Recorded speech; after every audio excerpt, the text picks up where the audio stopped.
ಬಾಲ್ಯದಿಂದ ಇಲ್ಲಿಯವರೆಗೂ ಎಲ್ಲ ನೋವು ನಲಿವಿನ ಒಳಗೂ ನಾನು ಕಂಡ ಲೋಕವೆಲ್ಲ ತಾಯಿಯೊಬ್ಬಳೇ.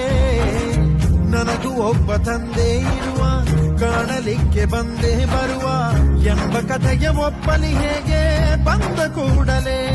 ಜೊತೆ ಬಾಳದ ಅಪ್ಪನ ದ್ವೇಷಿಸಲೇ, ಜಗ ಮೆಚ್ಚಿದ ಅವನನ್ನು ಪ್ರೀತಿಸಲೇ. ಕಣ್ಣಲ್ಲಿ ಕಣ್ಣಿಟ್ಟಾಕ್ಷಣವೇ ಕಣ್ಣೀರಿನ ಹನಿಗಳೇ ಹೇಳುತ್ತಿವೆ ನನ್ನ ಹೆತ್ತವ